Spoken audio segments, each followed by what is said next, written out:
Good evening, everyone, and welcome to today's Wildlife Encounters Safety webinar. This presentation is being recorded. All participants are in listen-only mode with cameras and microphones disabled. Over the course of the webinar, you can type any questions that you have into the Q&A on the Zoom window, and we will strive to answer as many as we can towards the end of the presentation. So yes, welcome everyone. My name is Sloan. I'm a park interpreter with Manitoba Parks. And I would like to begin tonight by respectfully acknowledging the traditional lands that make up Manitoba, includes Treaty 1, 2, 3, 4, and 5 territory. Our provincial parks on these territories encompass the original lands of the Anishinaabe, Cree, Dakota, Oji-Cree, Dene, and the homeland of the Métis. When we visit parks, we should be respectful of the lands we are traveling, strive to learn more about the local people, and be mindful of our shared relationships to Manitoba's natural landscapes. One of the ways we can be respectful of the land is learning how to coexist with wildlife. While our parks are excellent places to connect with nature, we need to be mindful of wildlife when recreating, living, or working in natural areas. Understanding how we can be wildlife smart will reduce our risks of conflicts with wildlife and know how to respond appropriately in a wildlife encounter. So tonight, I am pleased to be joined by Janine Wilmot, the human wildlife conflict biologist with the province.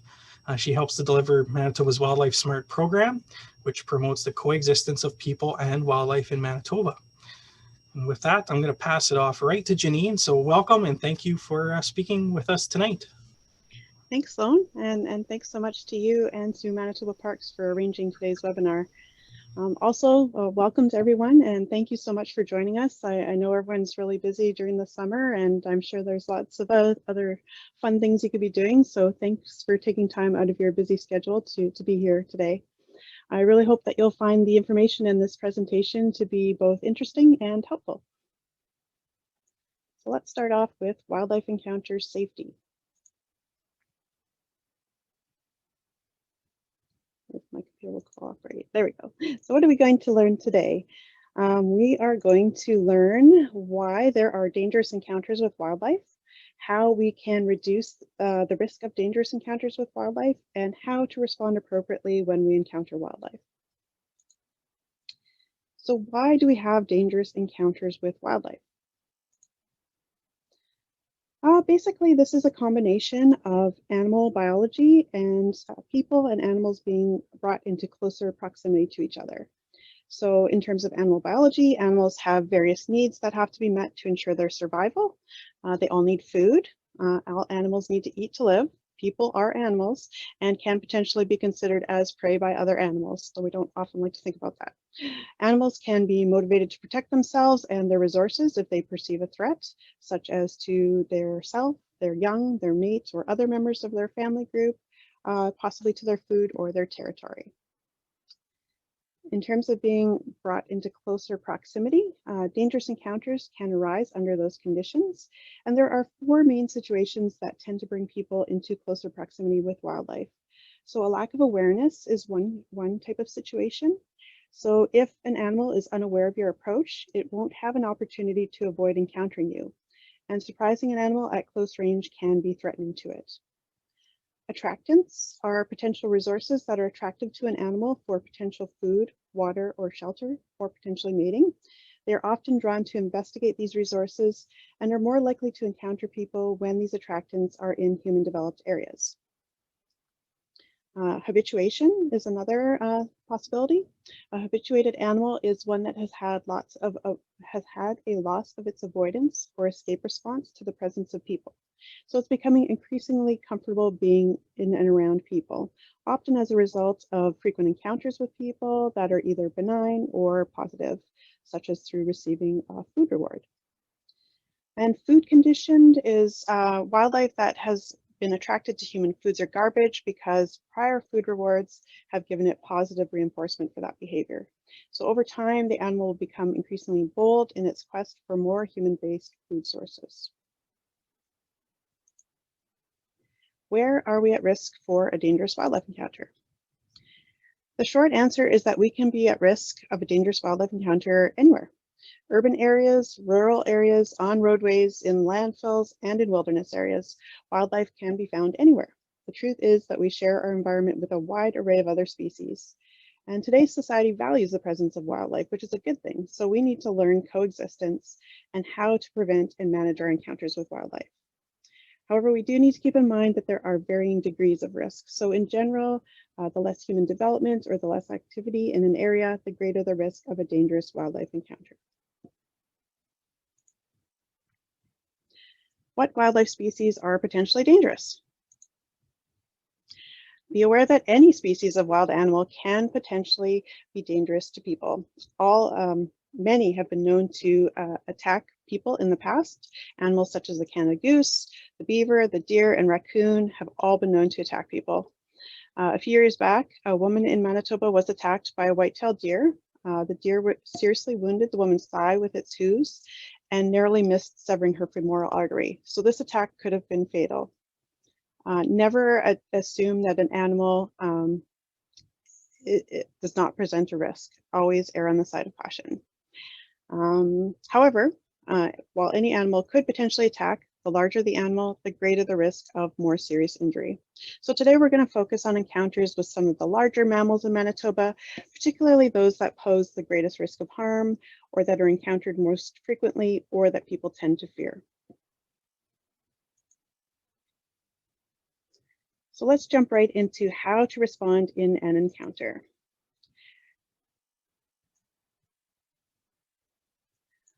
There are some general procedures to follow in any wildlife encounter, especially one where you feel your safety is at risk. So we always say step one is to stop, remain calm, and assess the situation. Try to understand what message the animal's behavior is sending you before you act. If you're near a building or vehicle, really simple to just get inside. It's a more secure area. If you have small children or pets with you, be sure to pick them up. Sudden movement or noise from them could attract the attention of the animal. Maintain a visual on the animal while you exit from their presence in case their behavior changes. You always want to be monitoring for that. If you have a backpack on, many people are surprised to learn that you should keep it on. If you ever were to be attacked, it could help to protect you. If the animal is in a tree, leave it alone and leave the area. When it feels safe, it will climb down. Always ensure the animal has an escape route. If you've cornered an animal, try to move so that it is able to leave.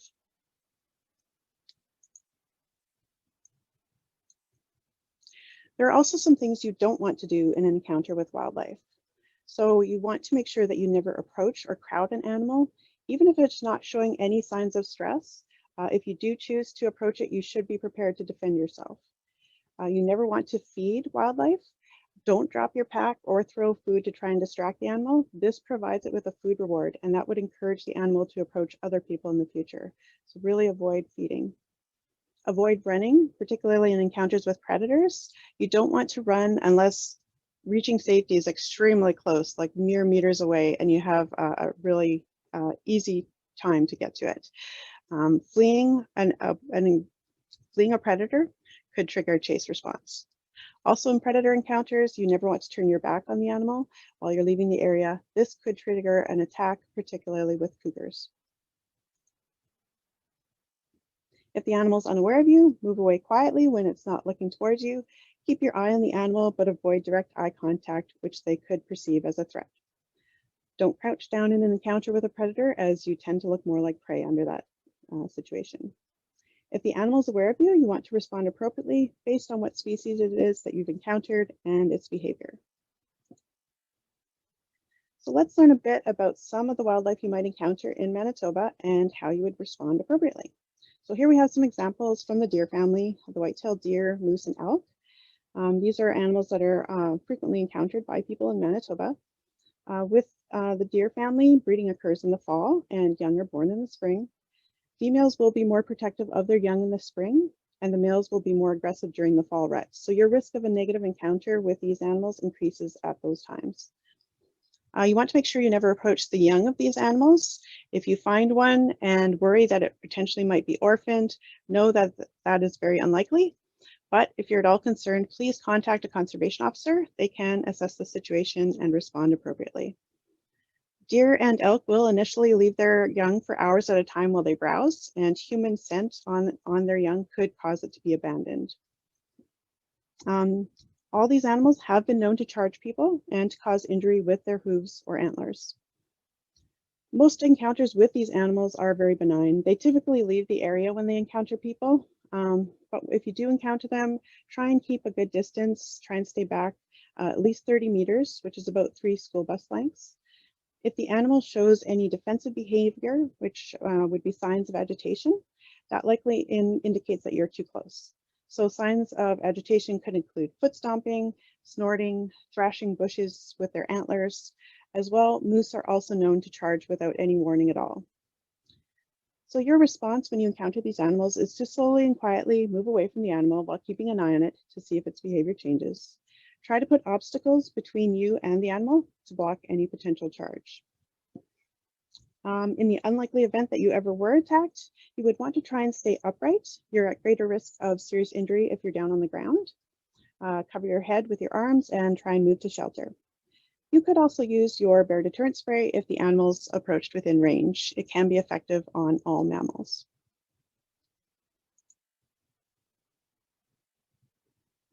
Invasive swine, also known as wild boar, are not native to Manitoba, but we do have a presence in the province. Most reports of these animals are in and around Spruce Woods Provincial Park, though we do occasionally get reports from other areas of the province. With invasive swine, the males tend to be solitary, while the females and their young live in family groups known as sounders. These animals are territorial and protective of their young. They also have a good sense of hearing and smell. They can also present a significant risk of injury should they choose to attack, as they can have sharp tusks and weigh up to about 136 kilograms. They could choose to charge you if you encounter them at close range or possibly in protection of their young. Most wild boar attacks are single solitary animals, so most likely male. Though like most wildlife, they will generally try to avoid people if they can. So in an encounter, if the animal shows signs of stress, such as growling, or the hackles, the fur on the back of its neck rising, you're likely too close. So slowly back away and leave the area. If invasive swine did charge you, if it's quite far away and a safe location is very close, you could try to outrun it, but keep in mind they reach speeds up to about 40 kilometers per hour. Climbing a tree or another elevated object at least 2 meters in height is a good option. Wild boar can't climb trees. And if evasion or escape is not possible, you want to prepare to fight back aggressively. This is not an animal you'd ever want to play dead with. You use deterrent spray when the animal is within range. Try again to remain standing. There's less chance of serious injury if you're upright versus on the ground. However, if you did get knocked down, you'd want to lie on your back with your feet toward the animal and kick at its face. Continue to fight back until the animal leaves. Most wild boar attacks last less than 1 minute.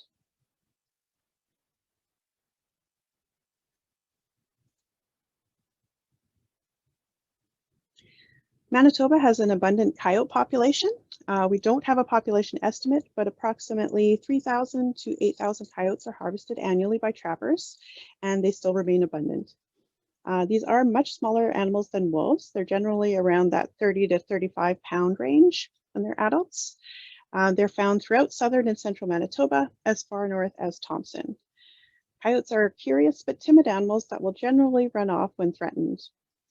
They are also increasingly adapted to living in urban areas across North America, including urban Manitoba. Many encounters that are reported with coyotes in Manitoba involve the presence of a domestic dog as an attractant. It should be noted that coyotes that have previously accessed food from human-derived sources will tend to become bolder. They may lose their fear of people and are more likely to become aggressive. So really important to make sure that we're securing any potential coyote food source, particularly in our urban areas where we're finding across North America those encounters and interactions between people and coyotes can escalate. If a coyote approaches you or your pet, hazing is the recommended response. And basically what hazing is being loud and large. So you'd want to maintain eye contact and stay facing the coyote. You can yell, clap your hands, stamp your feet, raise your jacket over your head to appear larger, and throw things such as rocks or sticks toward the coyote. Of course, never throw food. You can use other deterrents that make noise or that otherwise encourage the coyote to leave the area. And you want to make sure that you continue to be aggressive and hazing the coyote until it leaves the area. So when do we recommend that you undertake hazing activities? Basically, whenever a coyote approaches a person or a pet, when it's active in daylight in an area with people present, if it appears habituated, where it doesn't run away when it encounters people, and when it enters a person's yard in daylight. Hazing activities are not recommended when a coyote does not have an escape route, when it's avoiding people and pets, and when it's in a wide open space or out late at night. I'm just going to take a sip of water.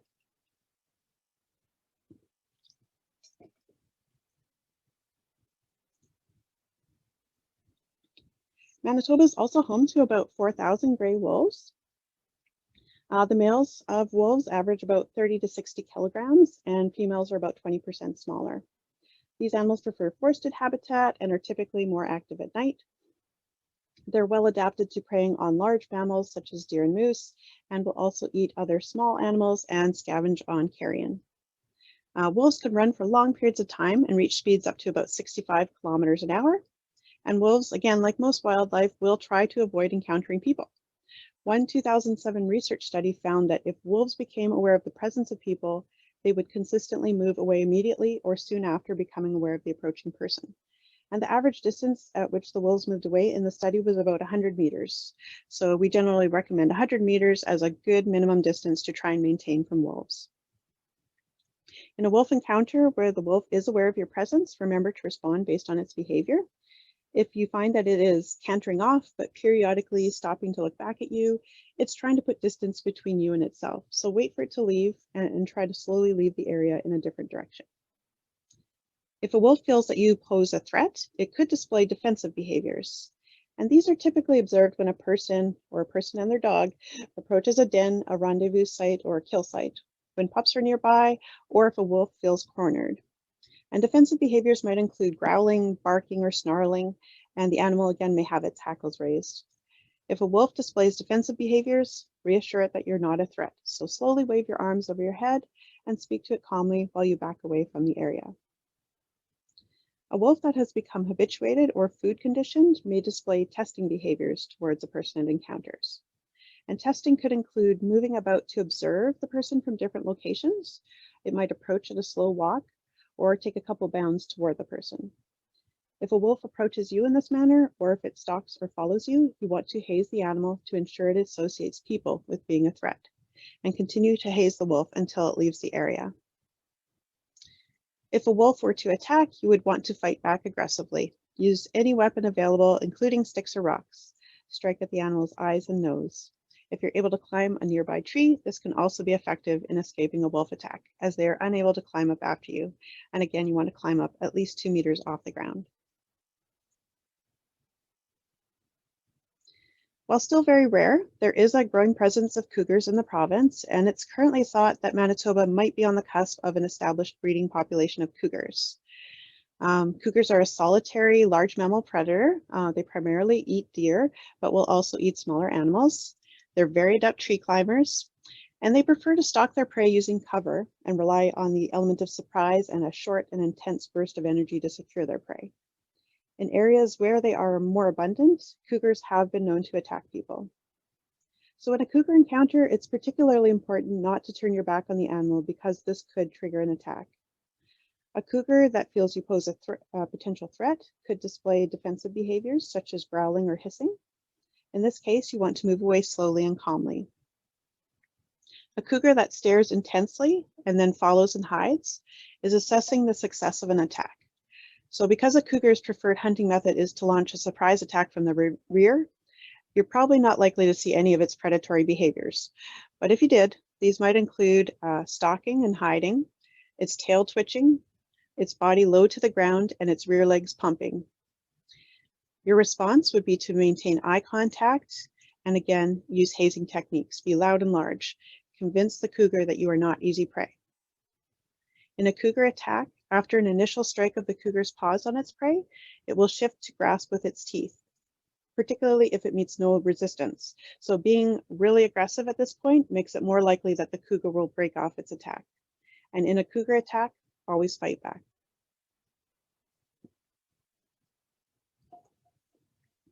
When people think about potentially dangerous wildlife species in Manitoba, bears are typically the animal that first comes to mind.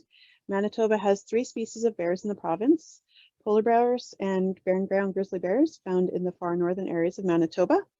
Um, and black bears are found throughout the province, though they prefer to live in forested habitat. There have been, unfortunately, 5 fatal bear attacks documented in Manitoba. 2 fatal polar bear attacks in 1968 and 1983, and 3 fatal black bear attacks in 1929, 1982, and 2005. To date, the province has not documented any fatal attacks from other species of wildlife.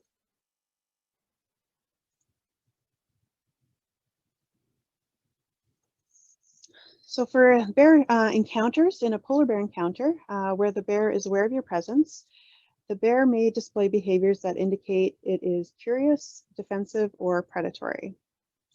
Some defensive behavior, it might behave this way if it's been surprised at close range or if it feels threatened. This could include huffing, panting, hissing, growling, jaw snapping, or stamping its feet, or staring directly at a person.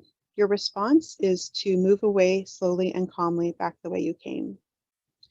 Curious behavior, it may move slowly with frequent stops and might stand on its hind legs and sniff the air, trying to get a sense of what you are.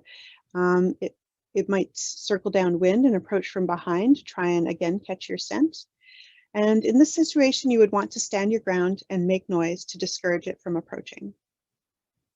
A polar bear that is stalking or hunting you, showing predatory behavior, that type of behavior could include approaching directly, intently, and unafraid. It could return after being scared away, or it could be involving a bear that appears wounded, old, or thin. And your response in this situation would be hazing.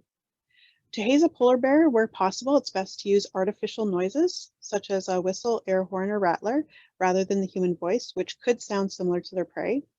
Also, the noise of a single shot from a firearm may sound too similar to the sound of ice cracking to be very effective.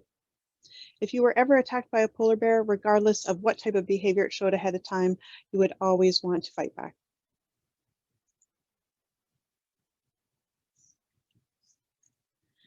Black bears. Though they prefer forested habitat, black bears can be found throughout Manitoba, and there are more interactions reported with this species than any other in our province. So let's learn a bit about them. There are around 30,000 black bears in Manitoba. While 90% of black bears in Manitoba are black, their fur can also be found in a variety of other color phases, including brown, blonde, and a reddish-brown color known as cinnamon.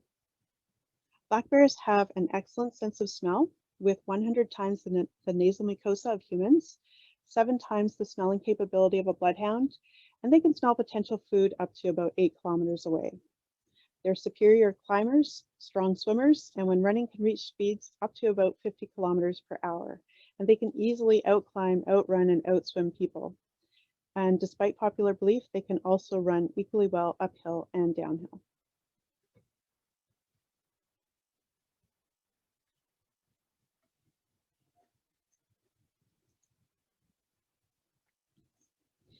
A black bear is led by its amazing nose, but it's motivated by its stomach. Black bears are almost always very focused on finding food. Keep in mind, they only have about 7 months to consume enough food for them to live for a year. On a typical day, a black bear needs about 5,000 calories to meet its daily energy requirements. But in early August, black bears enter a state known as hyperphagia, which is a scientific word that literally means high food intake.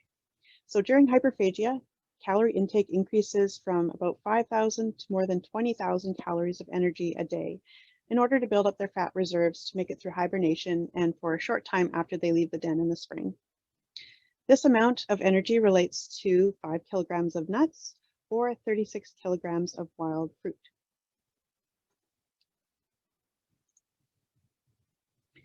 In terms of human-based food sources, that is the equivalent of 10 large cheese pizzas, 35 Big Macs, or 4 kilograms of sunflower seeds. So because a bear's feeding strategy is to obtain the most calories with the least amount of effort in order to maximize their energy input, it seems logical that a bear would readily adapt to finding and consuming human-related foods rather than foraging extensively for the lower reward natural foods, especially when there's little risk in acquiring them. So think about how much time it would take a bear to gather that amount of natural food, and how much easier it would be to obtain this amount of food where we live. Given the opportunity, bears will learn and adapt to finding and consuming easy-to-get human foods rather than foraging extensively for natural foods. So as I mentioned, bears are curious and they have excellent memories. Once they have learned that they can meet their daily energy requirements from a few dumpsters or bird feeders, they will return repeatedly to those sites and explore other sites with those features, with their amazing sense of smell leading the way. Because of their single-minded focus on food intake during hyperphagia, people are at increased risk of a dangerous encounter with black bears during that time.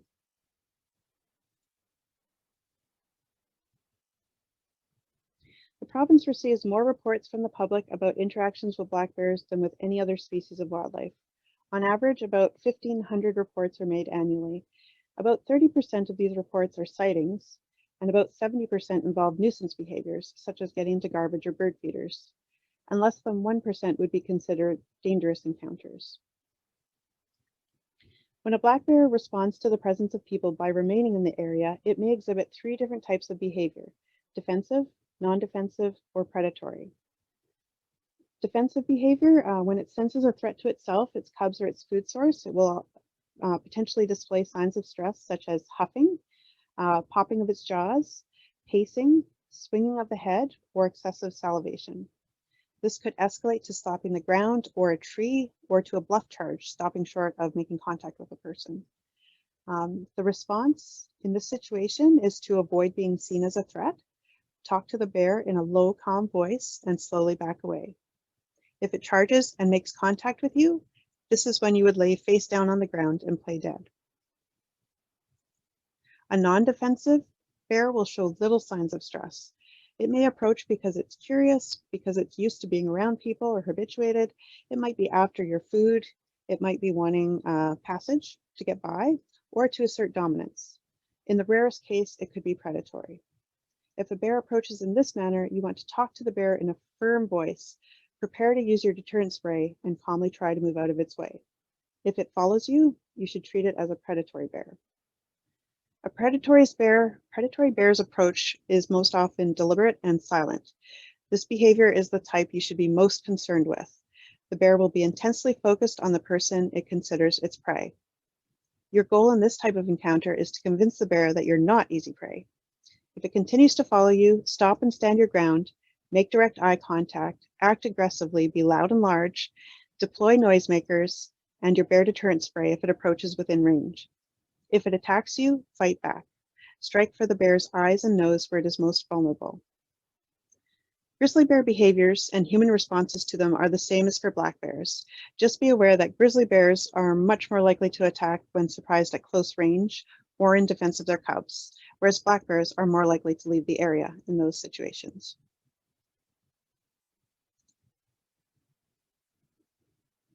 How great is the risk? A 2016 research study looked at how human behavior can increase the risk of large carnivore attacks by analyzing the circumstances of about 700 large carnivore attacks on people between 1955 and 2015. This involved 6 large carnivore species in North America and Europe, which were the black bear, the cougar, wolf, coyote, and both the brown bear and polar bear in Europe, Russia, and North America. The study found that risk-enhancing human behavior was involved in about half of the well-documented attacks. These risk-enhancing behaviors are ranked from highest to lowest, as seen on your screen there. So highest was parents leaving children unattended. Next was walking an unleashed dog, searching for a wounded carnivore during hunting, engaging in outdoor activities at twilight or at night, and approaching a female with young. So these are all very good activities to avoid. And though you may not be able to avoid searching for a wounded carnivore during hunting, if you're hunting for one, be extra cautious under those circumstances.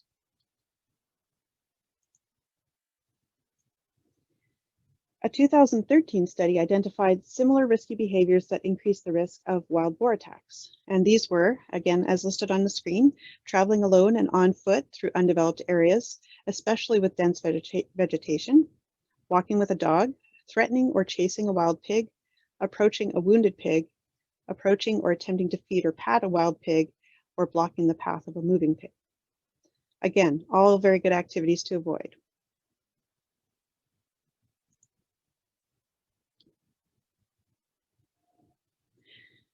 So let's look at non-fatal black bear attacks. A 2021 study that was just released looked at non-fatal black bear attacks on people to determine what factors preceding and during the attacks, what factors existed, and what influenced the severity of the attack. Their research examined 210 black bear attack incidents in the conterminous 48 states in the USA between the year 2000 and 2017. Canadian incidents were not included in the study, but it's still the same animal species, so while the results may not be directly applicable to Manitoba, it does give us some hints about the risks associated with black bear attacks that don't result in human fatality. So this study found that the majority of attacks involved people who were alone, the presence of a human-based attractant, and most frequently at night. The behaviors of the black bears involved in these incidents was classified as defensive in 52% of the time, and of these, 85% involved a female black bear. Food motivated 33% of the time, and of these, 80% involved a male black bear, and predatory 15% of the time, and of these, 95% involved a male black bear. 25% of all attacks involved the presence of a dog, and in 79% of these incidents, the dogs were off leash. The most frequent scenario encountered in the research study involved a defensive reaction by a female bear with young that often involved a dog and resulted in less severe human injury. So that gives a little bit of an indication of the risks associated with black bear attacks that don't result in human fatality. Let's look at some of the situations where the outcome is human fatality. So each year, millions of interactions between people and black bears occur without any injury to a person. However, the reality of people and black bears sharing living spaces is that sometimes a person is killed by a bear.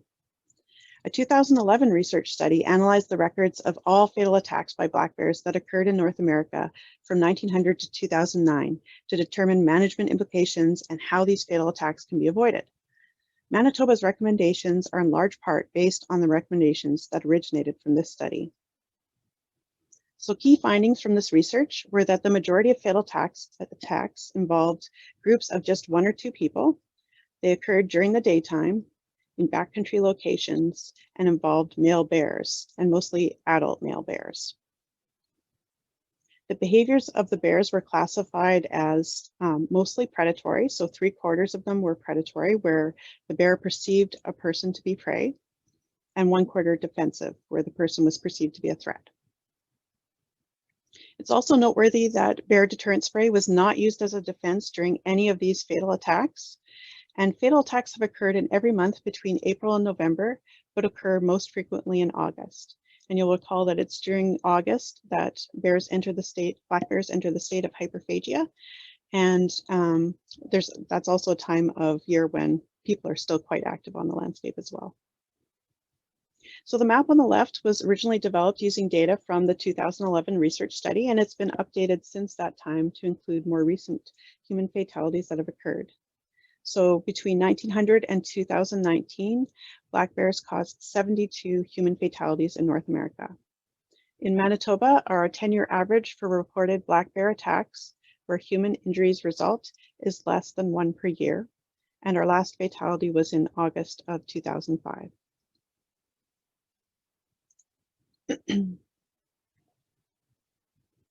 So in Manitoba, the highest risk of a fatal wildlife attack is found in a black bear encounter. And yet in the last 100 years, there have been many, many thousands of encounters between people and black bears, resulting in just 3 human fatalities. So it's important to keep your risk in perspective. Your risk of being killed by a black bear is extremely low. You're 68 times more likely to be killed by a dog, 180 times more likely to be killed by a bee or wasp, 374 times more likely to be killed by lightning, and 90,000 times more likely to be killed by another person than to be killed by a black bear.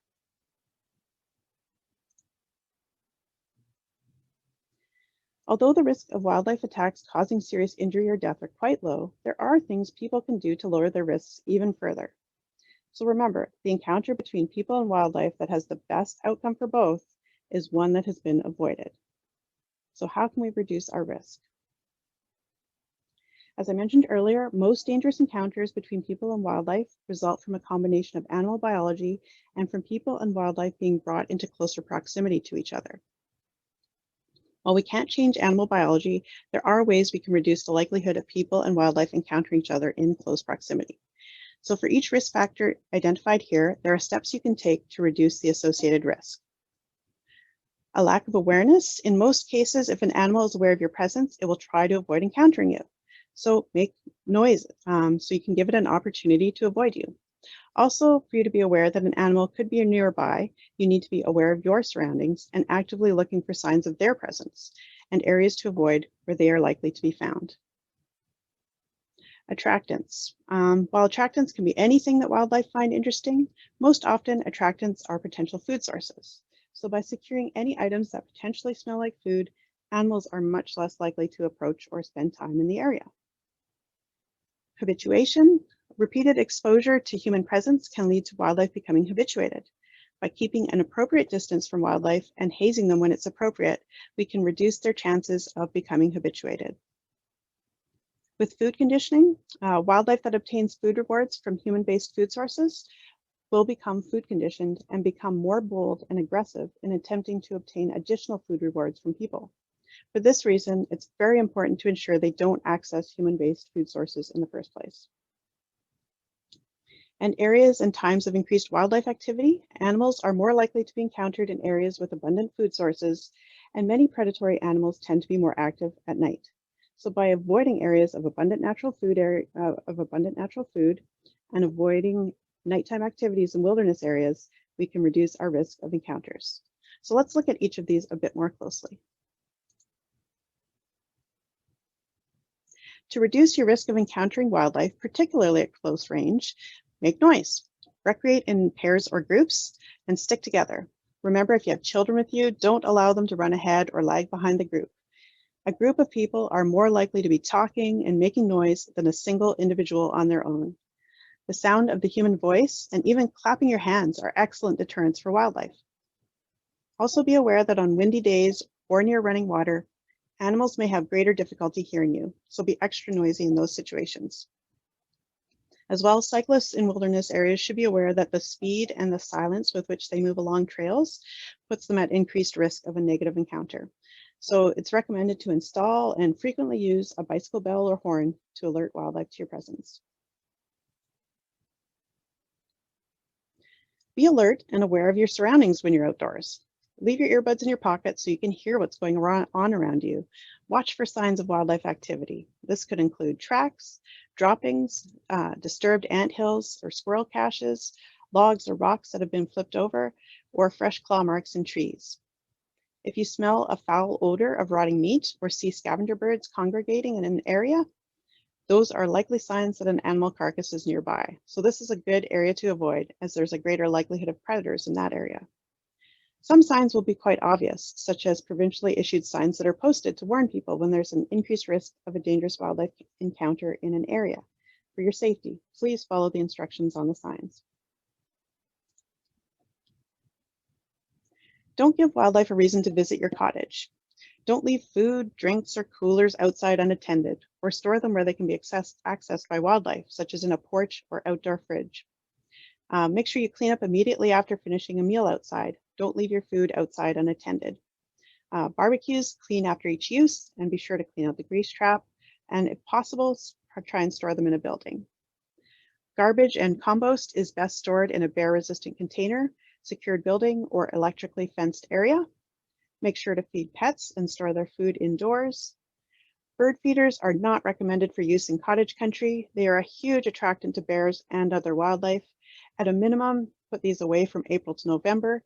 If you're feeding birds in winter, make sure to hang it out of the reach of deer, so that's above the 2-meter mark, and clean up any spilled seed frequently. That spilled seed will attract not only the the small animals that come to feed upon it, such as birds and squirrels and rodents and other animals, but also the animals that prey upon those smaller animals. Don't bring bird feed into our provincial parks. Birds have lots of natural food available to them and don't need the help. Birdhouses are a great alternative for bird watching. Be aware that dogs can act as an attractant in certain situations, both directly and indirectly. They can be viewed as potential food or as competitors by large carnivores, depending on the dog's size and the wildlife species involved. Either of these scenarios could trigger a wildlife attack on a dog, which can lead to an attack on persons nearby. Media reports often cite that a dog saved its owner from a bear attack, when in actuality, it's most likely the dog that caused the attack in the first place. A dog which harasses a black bear can incite the bear to defend itself or its cubs and pursue the dog. A dog running back to its owner, campsite, or cabin can result in an attack on a person by leading the bear to that area. Dogs should never be allowed to pursue a bear.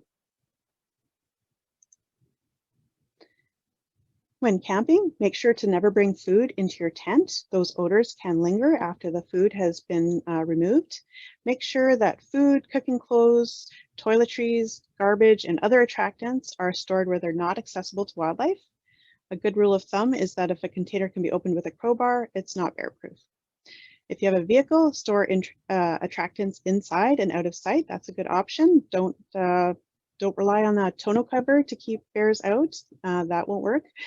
Don't burn garbage. The smell of food will carry far and wide on air currents. And make sure you sleep with your bear deterrent spray handy. It should not be stored with your attractants. In group camping situations, you want to ensure that tents are well spaced and laid out in a straight line or a semicircle.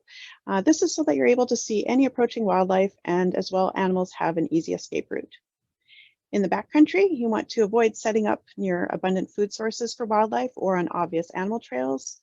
Backcountry tents should have food and other attractants stored downwind of the sleeping quarters.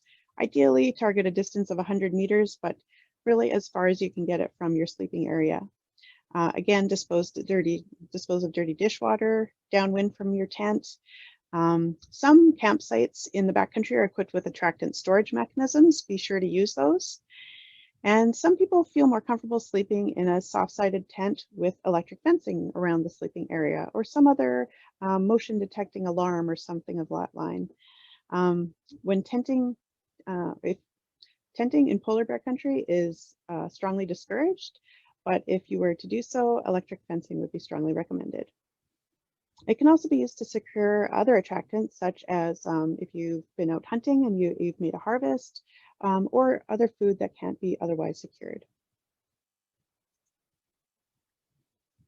Remember to keep your distance and not approach wildlife. Remember that you are only seeing your encounter with the animal, not the next person's or the next 100 people. You do not want to be responsible for moving it further along that path of habituation, and thereby increasing risk for everyone in the area or who encounters the animal in the future. In general, you'd want to try and keep a minimum distance of 100 meters from large predators, such as bears, wolves, or cougars, and 30 meters from all other large mammals. We also recommend trying to keep a distance of 200 meters from wolf, coyote, or fox dens if you're aware of them. If you're practicing some wildlife photography, make sure to use a telephoto lens, and where possible, take photos from a secure location. So as you can see in the picture there on the screen, we have two people that are quite interested in the bear crossing the road. One person has remained in the vehicle for viewing the bear, while another person has exited their vehicle and approached the bear. So obviously, we would prefer that you remain in your vehicle and not exit it to approach the animal. In particular, never take selfies with wildlife, particularly as this involves turning your back on the animal, and it will be more difficult for you to see their behavior. Avoidance is a great way of reducing risk. So you can avoid areas where dangerous wildlife is likely to be at certain times of the day or certain times of the year. So we want to avoid being active in wilderness areas after dark. This is when many predators are most active. If you're aware of highly productive patches of berries or acorns in your area, try and avoid those when they're ripe and they're likely to be frequented by black bears. And if you are aware of an active animal den, avoid the area until it's no longer being used. While most encounters with wildlife are avoidable, there is always some risk of an encounter. If you prepare ahead of time, you'll be less likely to have a negative outcome if you have an encounter with wildlife. So how do you prepare? Make sure you plan ahead, develop a safety plan for yourself and your group when you're going into wildlife country. Carry and know how to use deterrents that are appropriate for the area you're visiting. Educate yourself on the risks, the wildlife you're likely to encounter, and other resources before visiting a wilderness area. Consult with local experts to learn about recent wildlife activity and areas you should avoid. And check if any warnings of dangerous wildlife behavior have been issued for the area. And again, let's look at each of these a bit more closely.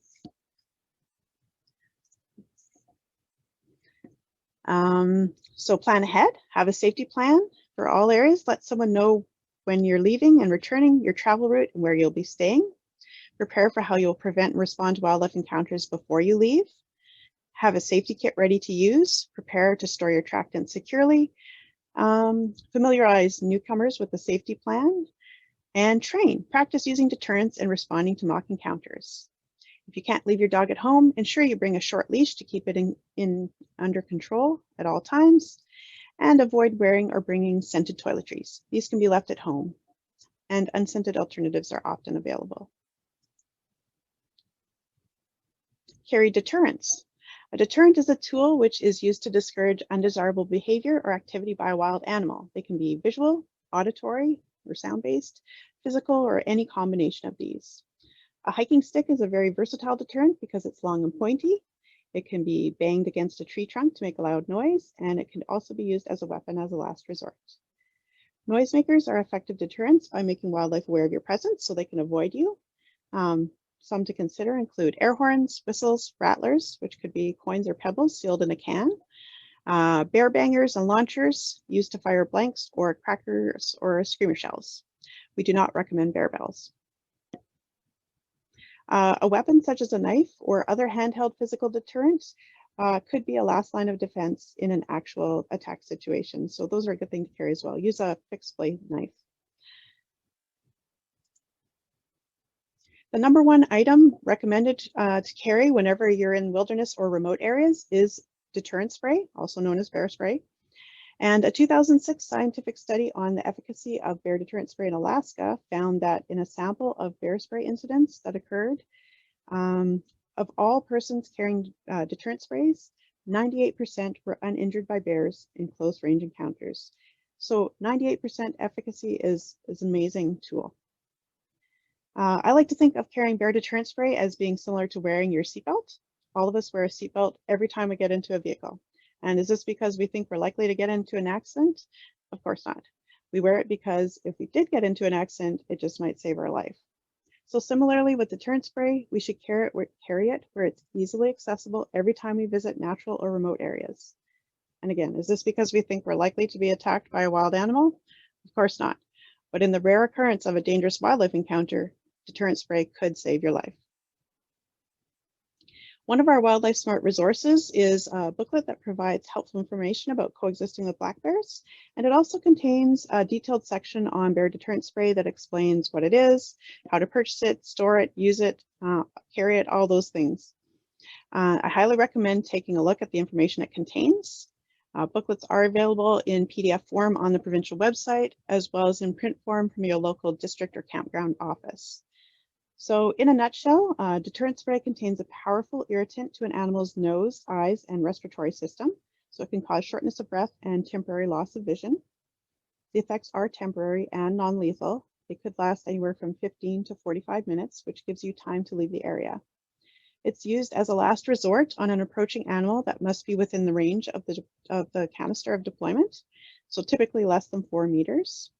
It's effective on any mammal, which includes yourself, so try to practice with an inert canister so you're comfortable using it. Remember to keep it handy. A charging bear 10 meters away will reach you in 4 seconds less.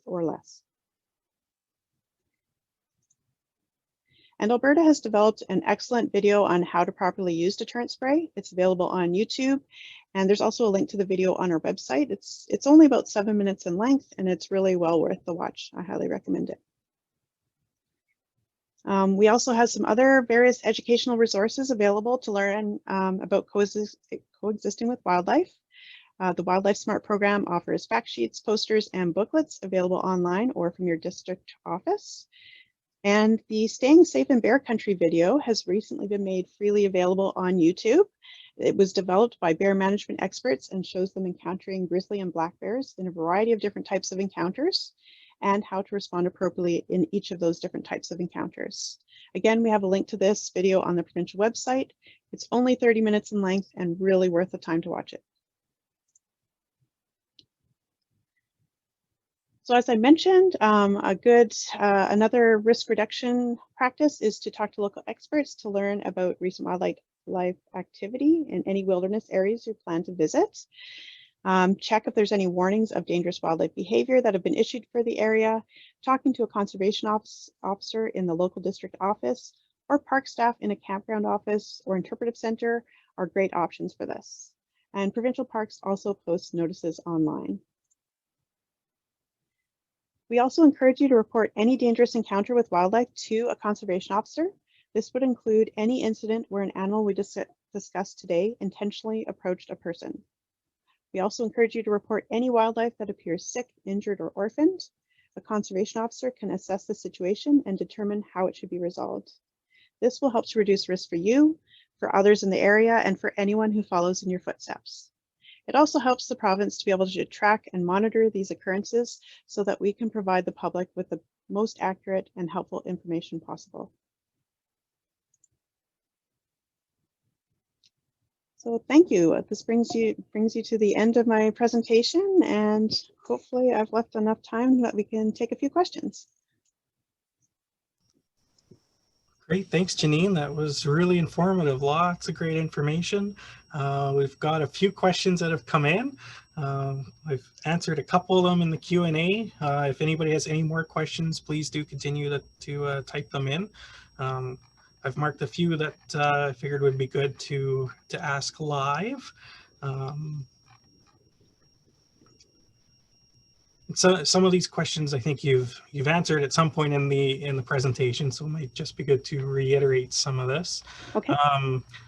Your comment about not recommending bear bells brought in lots of thoughts there. So I've responded to a few on why we don't recommend bear bells, but maybe you could expand on that.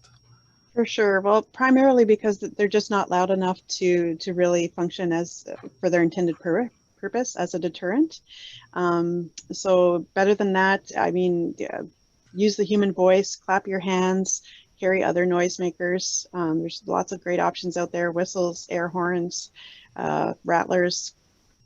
It's just not effective for the intended purpose. Jingling of bells can actually perk up an animal's curiosity too, so they're not great. Right, and I think you're more likely to annoy the people you're with than yeah. The anything important else. thing, I think, is that you're making noise, right? That you're not moving through the forest silently, that you're making some sort of noise. Right. Which leads into a question here: does playing music while hiking in the backcountry deter wildlife? I haven't had that question before, but I would think so. As long as you're playing it loud enough that it could be heard at a distance, then yes.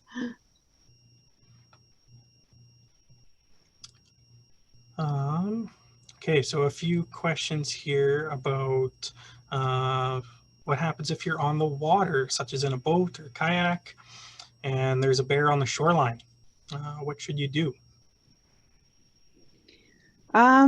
Well, in that type of situation, I think it would be really easy for you to be able to avoid encountering the bear. You can just, you know, head in a different direction from the direction that the bear is heading in, and you know, land, like, come onto land where the bear isn't in the area.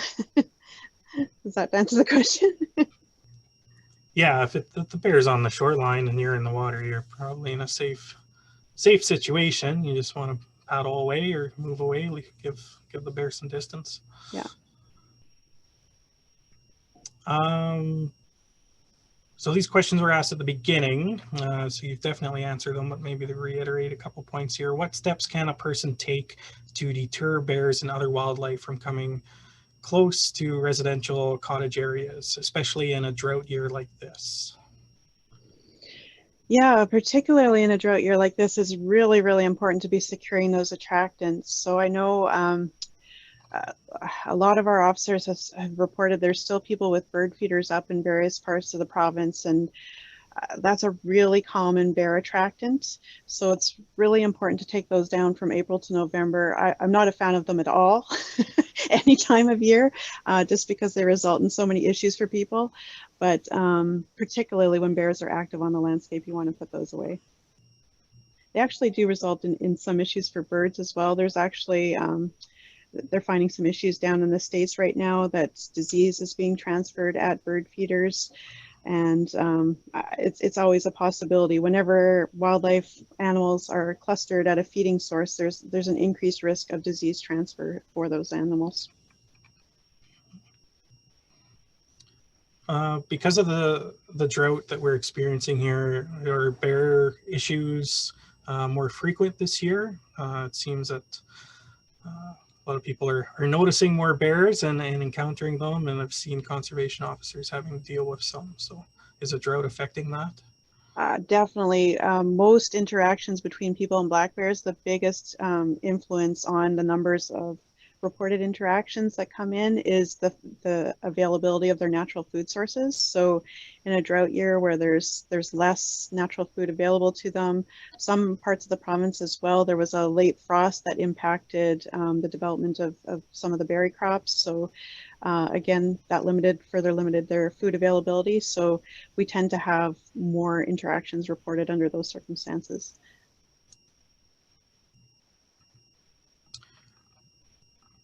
Um, what if you see a bear around your home or cottage and it's just wandering around? It doesn't seem to be a threat or anything, not bothering anything. Should you be making noise to scare it away or just let it be on its own? That's a good question. And each situation kind of has its own variables that come into play. Um, does the bear have an easy escape route from that particular location? Who else is in the area? Um, so you have to sort of take in the whole situation and respond accordingly. Um, if you're in a secure location and are able to make noise and you don't think it's going to be a detriment to other people in the area to scare the bear off, that's a great option. Otherwise, you can just let it move along on its own, on its way.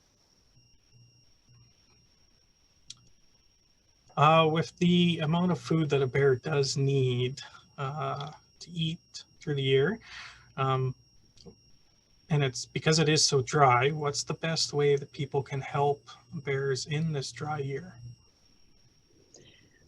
Honestly, I think the best way people can help bears is by securing the attractants in their yards so that bears aren't given the motivation to come into people's yards, don't get those food rewards, and then are encouraged to spend more time in people's yards and return to them more frequently.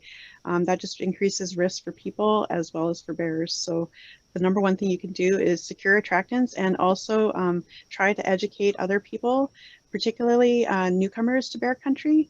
They might not be aware of the importance of securing attractants. And so the more we can get that message out to everybody, I think the better off people and bears will be.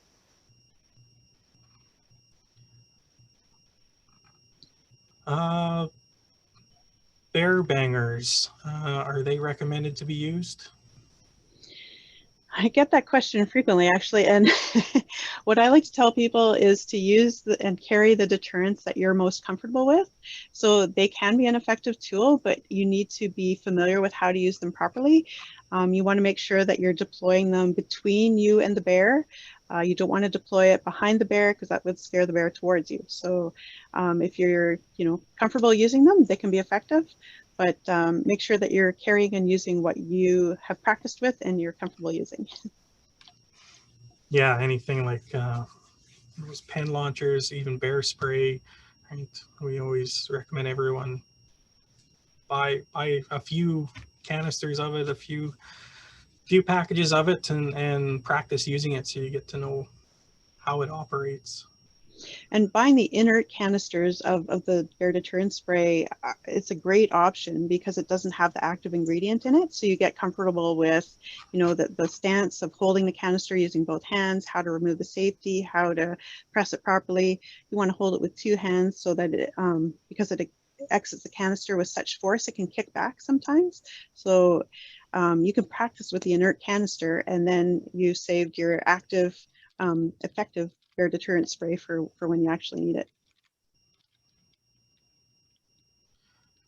Do bears like the smell of sweat if you're out hiking on the trail? That's a new one. I don't know that there's been any research studies on that one.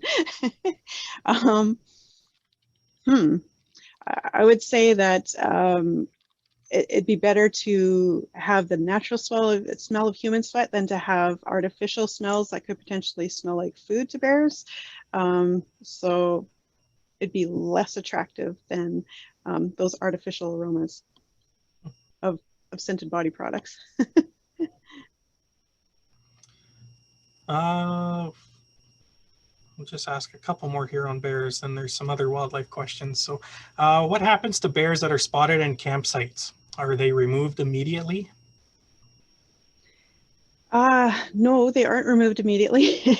When you're out camping, of course, you are in bear country. So that's a big part of our messaging, that we share the ecosystem with them. So we have to learn how to coexist. And bears are out exploring that's their backyard. They're out in their home territory, home range, looking for food sources. So they may wander through campsites or campgrounds on their way from one area of food resources to another. That's why it's so important that we make sure that we keep our food secure in a secure location so that they're not able to access them. And then they'll just pass on through. They won't have a reason to stop and linger. A few questions here about the drought and berries for food. Some people are seeing recommendations online not to pick fruit this year, such as blueberries and Saskatoons. Would that be a good recommendation this year, to leave them to the bears? I would say it's not a bad idea. It's not going to have like a population level impact, I don't think, in terms of less human harvest of berries, but maybe in some parts of the province where there's, very few berry resources, and they're usually heavily harvested by people. If those people aren't picking them, it could make a difference.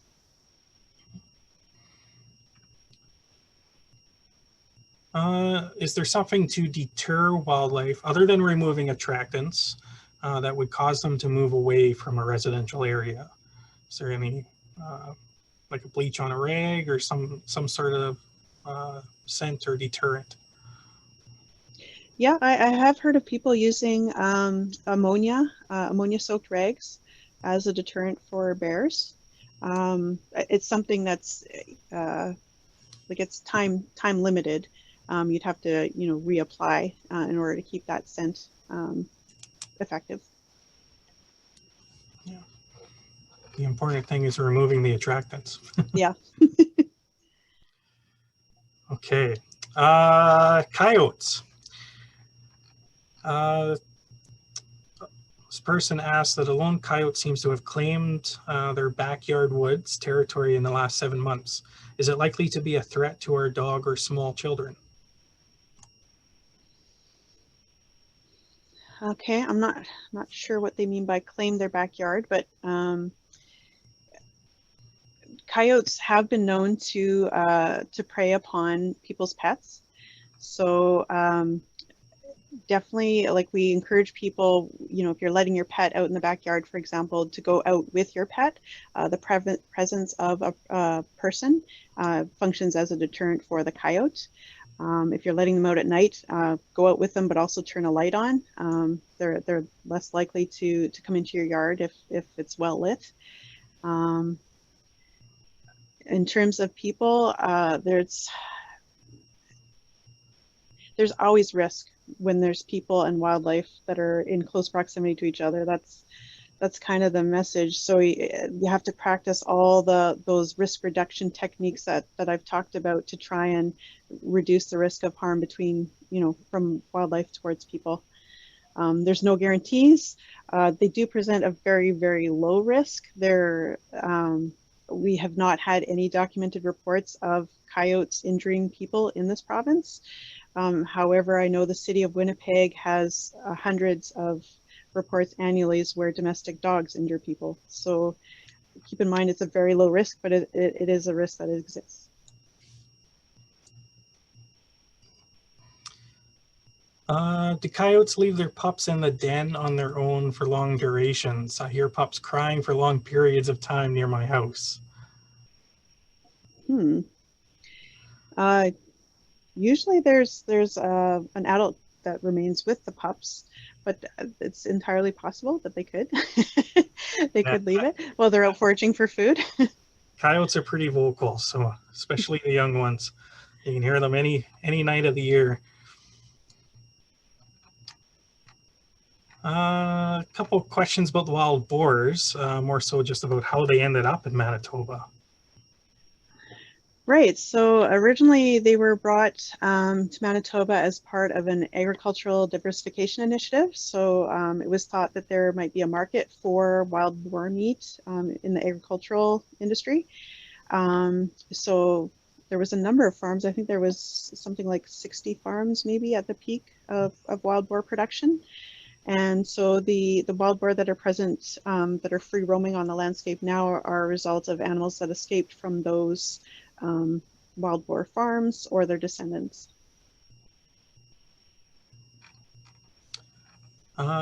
Grizzlies. Do we know how many are in the province? And we know they're in the north, but how far south do they come? As far as I'm aware, they're in the very, very far north. I'm not aware of us having a breeding population. That could have changed recently that I'm not aware of, but frequently they come in from Nunavut. They'll wander into the province at the far northern range. Yeah, I know Parks Canada has spotted them in Wapask National Park. It's probably the furthest south. So, cougars, where have they been spotted in Manitoba? Oh, all over. Primarily, yeah, all over. The confirmed ones tend to be more in southern and western Manitoba for the most part. Yeah, if you're interested in learning more about cougars, there's been a few questions about them. Bill Watkins, that works with Janine in the Wildlife Branch, did a webinar with us in the wintertime. You can watch that on our YouTube channel. Got lots of great information about where cougars have been confirmed in the province. So. Yeah, he does a very good job tracking all that and working on confirmations and providing information to folks. Yeah. Well, we've gone over our time, and I think we've answered most of the questions here, so we'll wrap things up. Thank you very much, Janine.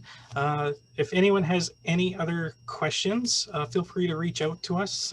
Janine's got the wildlife email address on there and the website. Lots of great information on that website. You can download all the brochures and handouts. And in the webinar emails, you can reply to that as well, and it'll come to our into our inbox. So if you have any questions, there's lots of ways you can easily reach out to us. There will be a survey shared with you as you close out the webinar here tonight. We do ask that you please take a couple of moments to give us some feedback on tonight's presentation. Thanks everyone for joining us tonight, for learning about how to be wildlife smart and reduce our risk of conflicts with wildlife, and learning how to respond appropriately in a wildlife encounter.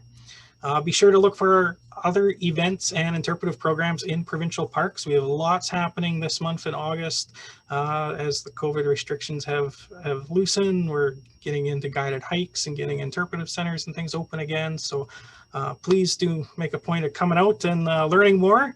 Our interpreters are eager to have you in our parks. So details on upcoming events are available on our Manitoba Parks Facebook page and online at manitobaparks.com.